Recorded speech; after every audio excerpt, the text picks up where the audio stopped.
네, 축복합니다. 축복합니다. 에, 성경에는 많은 그 대표적인 장들이 많이 있죠, 그죠? 사랑장, 믿음장, 그죠? 교회를 대표하는 에베소서라는 것도 있고 많은 것들을 이야기할 수 있는데 은사장이라도 할 수 있고 많은 것들을 이야기할 수 있는데 믿음장이라고 하는 것은 히브리서 11장이죠. 그죠? 많은 사람들이 골프 선수나 또 아니면 야구, 미국 프로야구나 또 LPGA 미국 그 골프에 보면 명예의 전당이라고 있습니다. 믿음장은 바로 믿음의 명예의 장, 그죠? 히브리서 11장은 믿음의 명예의 전당이라 그렇게 부를 수도 있습니다. 그런데 저는 가끔 이제 믿음장을 읽다 보면 믿음의 선조들이 쫙 나열되잖아요, 그죠? 가끔 이해 안 되는 사람이 들어가 있어서 힘들 때가 있습니다. 왜냐하면 히브리서 11장 32절을 보면 사사들의 이름이 나오는데 그 중에 기드온, 삼손, 입다, 사무엘. 그럼 뭐 기드온이나 그 다음에 입다, 사무엘 같은 경우는 충분히 이해합니다. 그러나 삼손이 왜 믿음장에 들어가 있었을까? 지금도 사실 궁금합니다. 더 궁금한 사람이 누구냐면 바락입니다. 바락. 왜 이 사람이 믿음장에 들어가 있지? 제가 목회를 지금 수십 년 해도 아직도 궁금합니다. 나중에 하나님께 한번 물어보고 싶어요. 바락은 왜 들어갔지요? 물어보고 싶어요. 충분히 기드온이나 사무엘 같은 사람은 위인의 믿음의 위인에 속하지만 그러나 심지어 삼손까지도 마지막에 믿음으로 했으니 이해가 됩니다만은 바락은 도저히 이해할 수 없는 존재입니다. 그런데 그 바락이 믿음의 전당에 올라가 있습니다. 실제적으로 올라가야 할 사람이 누구냐 하면 저는 드보라의 이름이 올라가야 되지 않느냐 그런 생각을 합니다. 여러분 사사기 4장은 드보라의 이야기입니다. 가나안의 왕이었던 야빈이 20년간 폭정을 행하고 결국 이스라엘을 괴롭혔습니다. 20년간 심히 학대하였고 수많은 것으로 착취하였으며 엄청난 고통을 주었습니다. 그 고통이 너무 심했기 때문에 이스라엘 백성들이 하나님께 부르짖어 기도하는 내용이 오늘 본 말씀에 나옵니다. 3절에 보면 야빈 왕은 철병거 900대가 있었고 2절에 보면 군대 장관 시스라가 있었습니다. 시스라 장군은 어떻게 보면 영웅처럼 살았던 것 같습니다. 야빈의 군대 장관으로서 엄청난 전쟁에서 승리하는 사람이 바로 시스라 장관이었습니다. 그리고 야빈은 철병거가 900대나 있었습니다. 요즘 지금 우크라이나와 러시아가 전쟁 중에 있는데 우크라이나가 다시 반격을 하는데 그동안 반격을 하지 못한 것은 탱크가 없었기 때문에. 근데 서방으로부터 또 미국으로부터 또 대한민국이 무기를 지원하면서 곧 반격이 시작이 되고 있습니다. 이미 시작이 되었습니다. 탱크가 중요한 거죠. 그 당시에 철병거가 900대였다라는 것은 상상할 수 없는 엄청난 군대였습니다. 실제적으로 총을 아무리 쏴도 장갑차 한 대에 비할 수가 없는 거죠. 철병거가 900대가 있었다라는 것은 야빈의 군대가 얼마나 강했는지를 대표적으로 보여주는 내용입니다. 그런데 이런 20년 동안 야빈에 의해서 고통 중에 엄청난 심한 학대 중에 그리고 착취 가운데 하나님께서 선지자를 보내주셨는데 그 선지자가 누구냐? 바로 드보라였다는 거죠. 지금도 사실은 물론 가끔 이제 여자분들이 총리가 되기도 하고 대통령도 되기도 하고, 지금도 이제 우리나라도 박근혜 대통령이 여성으로서 대통령 된 것도 있지만, 지금도 정치나 모든 것은 웬만하면 남성 위주가 대부분입니다.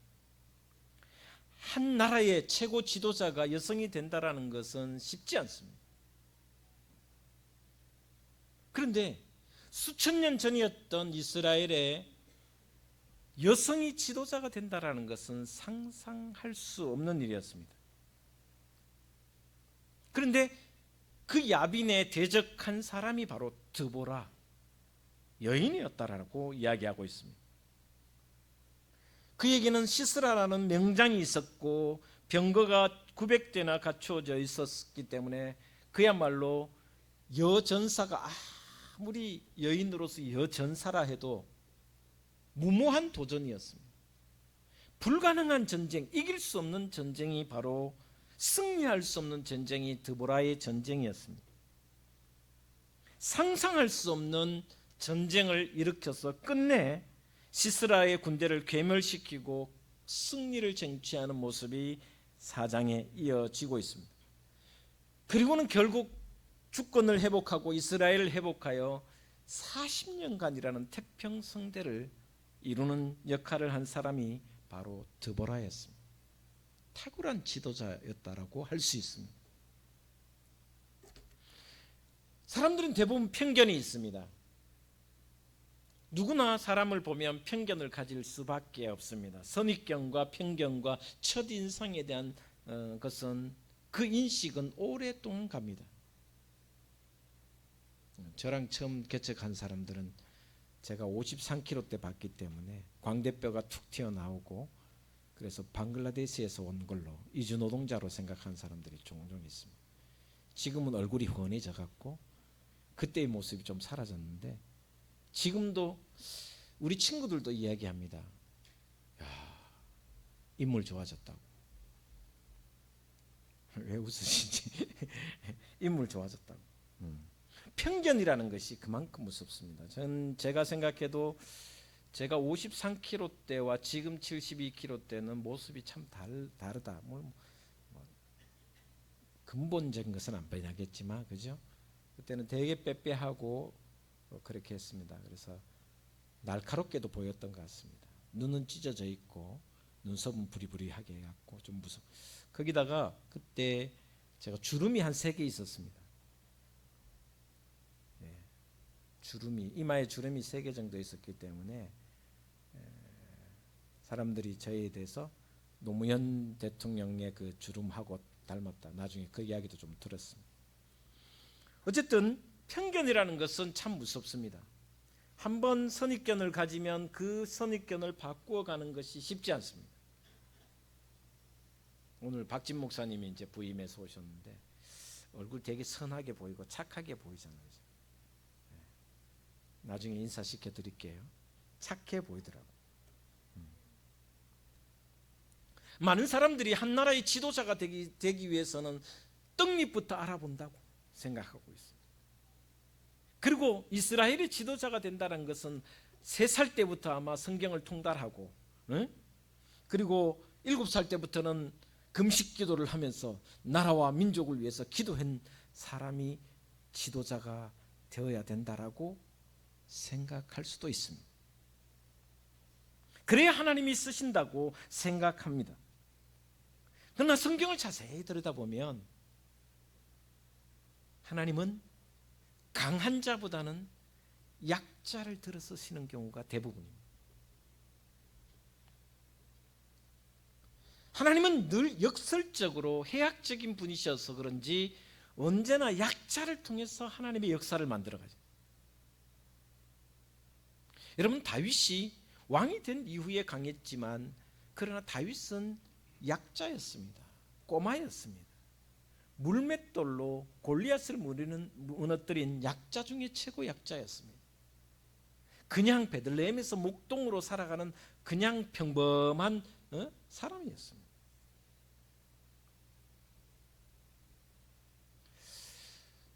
성경을 자세히 들여다보면 특별히 사사기는 모두가 그렇습니다.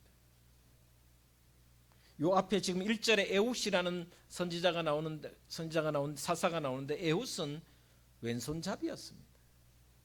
성경 원어에 그대로 읽으면 오른손을 쓰지 못하는 왼손잡이, 다시 말하면 오른손이 장애를 입은 왼손잡이라 그렇게 표현해 놨습니다.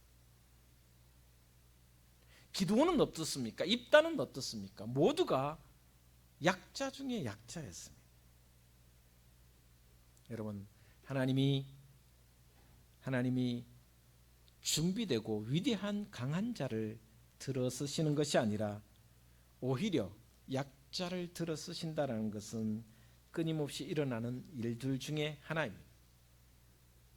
그런데 하나님 왜 바울을 들으셨을까? 가끔 그런 생각하는데 왜 하나님은 바울은 대단한 지식인이었고 정통한 바리새인이었으며 또한 수재 중에 수재였습니다. 율법학자 중에 가장 완벽한 율법학자였음에도 불구하고 하나님이 바울을 들어 쓴 것은 겸손함 때문이었습니다. 하나님 앞에 자신을 겸손히 드러내었고 끊임없이 나는 아무것도 할 수 없고 오직 주님만이 모든 것을 할 수 있다라고 고백하는 그 가운데 하나님이 바울을 들어 쓰셨다라는 것을 우리는 알 수가 있습니다. 가만히 생각해 봤는데요, 하나님은 왜 약자를 들어 쓰실까? 하나님의 방법은 왜 그럴까 생각해 보면 이미 강한 능력 있고 준비된 사람이라면, 완벽하게 준비된 사람이라면 일을 마무리해 놓고 지가 했다고 생각할 가능성이 가장 큽니다. 내가 능력이 있어서, 내가 강했어, 내가 잘났어 이 일을 했다라고 할 수 있기 때문에 하나님은 언제나 약자를 통해서 하나님의 일을 성취해 가시는 모습을 계속해서 봅니다. 오늘 드보라를 통해서 하나님은 나라를 구합니다. 저는 가만히 생각해봐도 우리 둥지교회도 남자보다는 여자가 일을 더 잘하고 많은 일을 하고 있다. 그렇다고 남자들 무시하는 건 아닙니다. 곳곳에 어렵고 힘든 일을, 물론 아주 힘든 일은 남자들이 하는 경우가 많지만 여자분들이 대부분 하고 있었어요. 시간이 많아서가 아닙니다.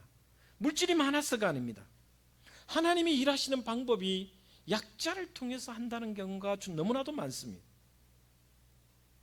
왜 그렇게 될 수밖에 없냐 하면 약자는 하나님의 은혜가 아니고서는 그 일을 할 수 없기 때문입니다. 다음 달이면 둥지교회가 설립된 지 29주년이 됩니다. 돌아보면 29년이라는 긴 세월 동안 하나님이 누구를 통해서 역사하셨냐? 우리 장애인들을 통해서 역사하셨다라고. 우리 둥지교회가 강하고 놀라운 교회가 아닙니다. 끊임없이 약하고 부족한 교회입니다. 그럼에도 불구하고 우리 둥지교회가 지금까지 올 수 있었고 지금도 하나님께서 역사하고 계신 이유는 우리가 우리 힘으로 하지 않았고 하나님의 은혜로 해왔다라는 것을 고백하기 때문에, 또한 우리는 약하기 때문에 하나님의 은혜가 임했다라고 저는 생각합니다. 앞으로도 30주년 40주년 나아가는 우리 둥지교회가 오직 하나님의 은혜로만 나아가는 우리 둥지교회가 되고 여러분이 되기를 주의 이름으로 축복을 드립니다. 우리 둥지교회도 크게 가진 것이 없는데도 하나님은 우리를 사용해 주셨고 우리는 부족했지만 그럼에도 불구하고 하나님의 은혜로, 하나님의 전적인 은혜로 여기까지 왔다라는 것입니다. 드보라도 똑같습니다. 하나님이 드보라를 쓰신 이유가 바로 그런 이유입니다. 그런데 하나님의 위대하신 권능과 드보라의 연약함을 대비하여 온 세상으로 그 하나님의 위대한 구원의 역사를 만들어간 이 사건을 통해 한번 생각해 봐야 할 것이 있습니다. 왜 하나님은 드보라를 쓰셨을까? 왜 하나님은 드보라를 통해 역사하셨을까? 우리도 드보라처럼 살아야 되지 않겠는가를 생각해 보고자 합니다. 바락처럼 명예의 전당에는 올라가지 못했지만 드보라는 위대한 선지자였고 사사였습니다. 첫 번째 우리가 생각해 봐야 할 것은 6절 말씀을 한번 읽어보도록 하겠습니다. 함께 보도록 하겠습니다. 6절입니다. 시작. 드보라가 사람을 보내어 아비노함의 아들 바락을 납달리 게데스에서 불러다가 그에게 이르되 이스라엘의 하나님 여호와께서 이같이 명령하지 아니하셨느냐 너는 납달리 자손과 스불론 자손 10,000명을 거느리고 다볼산으로 가라. 무슨 말이냐면 이 6절의 말씀을 자세히 읽어보면 드보라는 그가 비록 여인이었지만 언제나 하나님의 음성을 듣는 사람이었다라는 것을 볼 수 있습니다. 여호와께서 이같이 명령하지 않으셨느냐? 이 말씀은 하나님의 음성을 듣기 위해 끊임없이 기도하는 사람이었다라고 볼 수 있습니다. 이스라엘의 하나님 여호와께서 이같이 명령하지 아니하셨느냐? 너는 납달리 자손과 스불론 자손 10,000명을 거느리고 다볼산으로 가라. 어려운 시대, 힘든 시대, 고통의 시대, 평범하게 살았던 한 여인이 하나님의 음성을 들었습니다. 쓰임 받는 사람은 하나님의 음성을 들을 수 있어야 합니다. 야빈에 의해서 철병겨 900대에 의해서 시스라 장군의 눈치를 보며 그 누구도 대항하지 못했던, 남자들은 꼼짝도 하지 않았던, 움직이지도 않았던 그 시대에 비굴한 삶을 살았던 남자들에 비해서 여성으로 감히 전쟁을 일으킬 수 있었던 이유는 하나님의 음성을 듣는 사람이었기 때문입니다. 하나님은 지금도 말씀하고 계시는 줄 믿습니다. 하나님은 지금도 어제나 오늘이나 영원토록 동일하게 누구에게나 말씀하고 계십니다. 끊임없이 말씀하고 계십니다. 사사시대만이 아닙니다. 신약시대만이 아닙니다. 지금도 하나님은 우리에게 말씀하고 계십니다. 그러나 많은 사람들이 눈이 있어도 보지 못하고 귀가 있어도 듣지 못하는 시대가 되어버렸습니다. 하나님의 음성을 듣기에는 우리의 영성이 너무 무디어져 버려서 기도하지 않고 말씀에 묵상하지 않기 때문에 오히려 투명해야 할 영혼이, 하나님의 음성을 들어야 할 우리의 영혼이 하나님의 음성을 막고 있지는 않는지, 또 한 주간 돌아보며 5월을 지나며 이제 6월을 맞이하는 저와 여러분, 기도할 때, 말씀을 읽을 때, 말씀을 들을 때 하나님의 음성이 들려지기를 주의 이름으로 축복을 드립니다. 기도하셔야, 말씀을 묵상하셔야, 설교를 들을 때 귀 기울여 들어야 하나님의 음성이 들을 수 있습니다.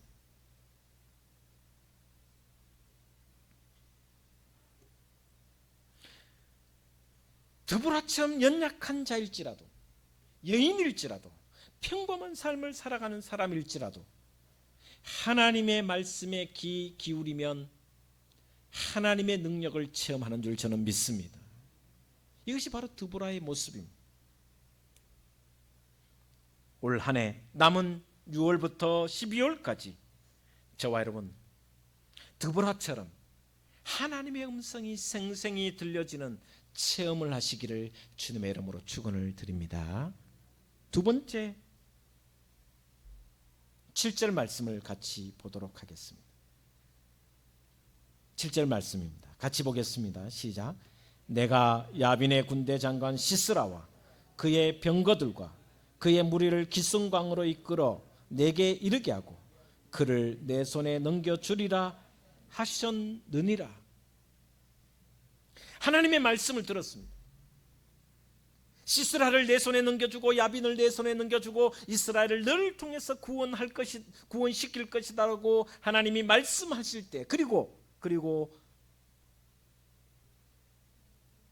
바락을 불러 10,000명을 조직하고 너는 드볼산으로 가라고 한 이 모든 하나님의 말씀을 철저히 순종하는 모습이라는 것이죠.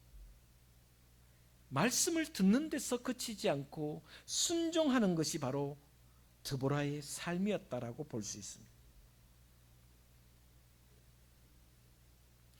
생각해보면, 이성적으로 생각하면, 합리적으로 추리해보면, 상식적으로 생각해봐도 이해할 수 없는 일이죠. 왜냐하면 자신은 여인이었습니다. 군대를 조직해서 전쟁을 해본 경험도 없습니다. 더군다나 야빈과 시스라 장군의 군대는 그야말로 난공불락이었습니다. 아니, 싸움이 도저히 될 수 없는 무리였고 군대였습니다. 아무리 하나님 말씀이 내게 다가와도 하나님의 말씀이라는 이유 하나만으로 전쟁을 치르기에는 상식적으로 너무 무모한 도전이었습니다. 그죠? 그렇잖아요. 그런데요, 드보라는 합리적으로 계산하지 않습니다. 하나님, 우리는 군대도 이것밖에 없고 병거도 없고 무기도 없고 시스라 장군과 같은 위대한 장군도 없고 저는 여자입니다. 어떻게 전쟁을 하란 말입니까? 불만하지 않습니다. 저울질하지 않습니다. 계산하지 않습니다. 하나님의 말씀이 임하자마자 절대 순종합니다. 우리끼리 하는 말 있잖아요. 됐나? 됐다. 가자. 야, 저는 이 드보라를 보면서 요즘 우리의 믿음이 이런 믿음이 좀 부족하지 않아요? 됐나? 됐다. 가자. 해보자. 하나님이 말씀하시는데 뭐가 두렵겠습니까? 한번 해보자. 근데요, 저도 그렇습니다만은 나이가 드니까 좀 신중해져. 재는 게 많아요. 이것도 재보고 저것도 재보고 이것도 한번 고려해보고, 내가 좀 하나님의 말씀에 순종하기보다 너무 인간적으로 변해가는구나.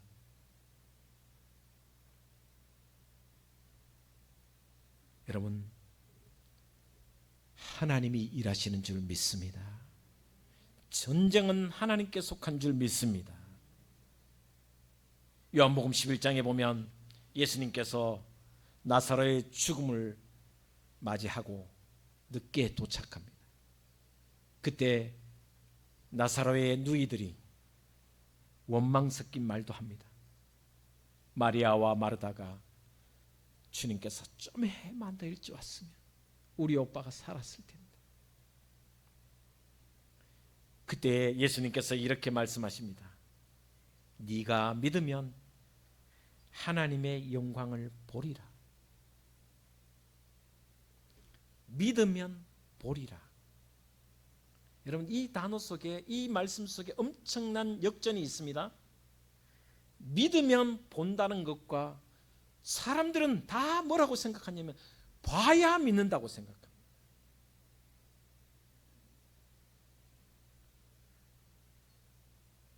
예수님이 나사로를 살린 걸 봐야 믿는다고 생각합니다. 예수님은 전혀 다르게 말씀하십니다. 믿으면 하나님의 영광을 보리라. 할렐루야. 많은 사람들이 신앙하면서 뭔가 성취되고 이루어지면 감사하겠다고 합니다. 일단 한번 보여주십시오. 그러면 믿겠습니다. 일단 한번 해주십시오. 그러면 제가 감사하겠습니다. 환경이 좋아지면 11조하고, 환경이 좋아지면 더 열심히 봉사하겠습니다. 주님 말씀하십니다. 거꾸로 하라고, 반대로 하라고.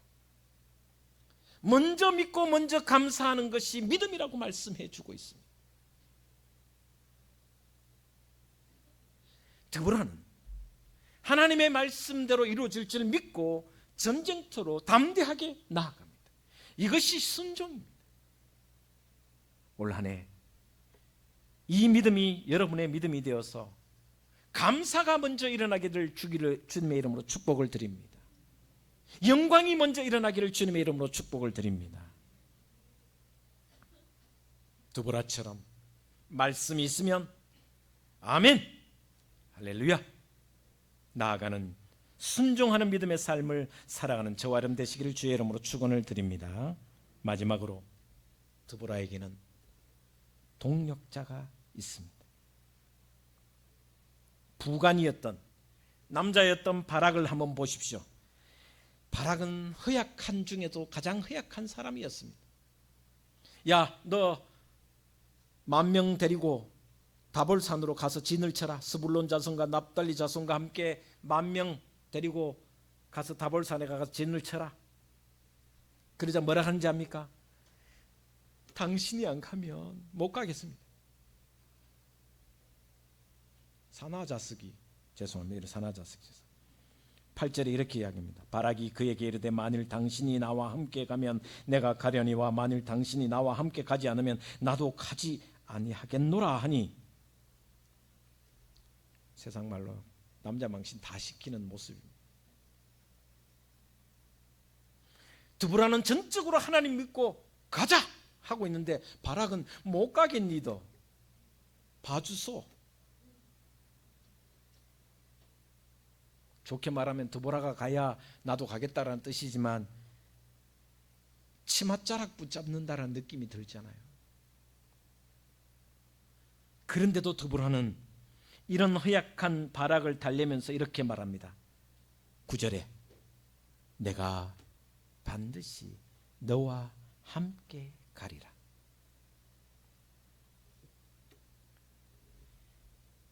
전쟁에 함께 나가 싸우는데 그 전쟁터에 나가서도 드보라는 바락과 남성 장병들을 독려합니다. 14절에 이렇게 이야기합니다. 드보라가 바락에게 이르되 일어나라. 이는 하나님 여호와께서 시스라를 내 손에 넘겨주신다리라. 여호와께서 너의 앞서 나가지 아니하시느냐 하는지라. 이에 바락이 10,000명을 거느리고 다발산에서 내려가니. 자, 바락이 무서워갖고 벌벌 떨고 있으니까 다시 드보라가 가서 뭐라 그러냐면 이렇게 합니다. 야, 겁내지 마라. 하나님이 너보다 앞서 가신다. 하나님이 내 손에 야빈과 시스라를 넘겨주셨느니라. 이렇게 격려하고 또 격려합니다. 그리고 끝내 승리합니다. 여러분 보시기에 바락 같은 사람이 있을 수 있습니다. 여러분 보시기에 중직자들의 모습 속에서도, 아니 목회자들 모습 속에서도 좀 부족한 모습이 보일 겁니다. 그래도 다독이며 격려하며 함께 가야지 않겠습니까? 동력자가 있어야 승리할 수 있는 줄 믿습니다. 함께 해야 승리한다라는 것입니다. 세상에 독불장군은 없습니다. 누구 한 사람이 모든 것을 할 수 있는 건 아닙니다.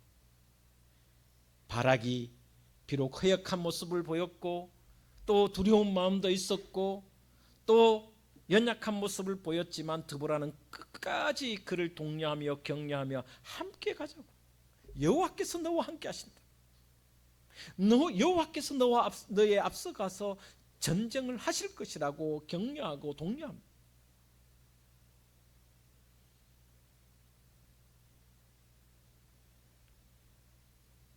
여러분 한 60점만 되면 만족해야 됩니다. 여러분 남편, 여러분 아내, 여러분 자식 한 60점만 되면 대만족하십시오. 가끔 제가 이야기하잖아요. 목사, 담임 목사님 한 60%쯤 되면 감사하십시오. 왜 고개를 흔들어요? 응? 안 된다 이러는데 우리 박진 목사님 오늘 부임하셨는데 한 60점만 되면 박수치고 격려해 주십시오.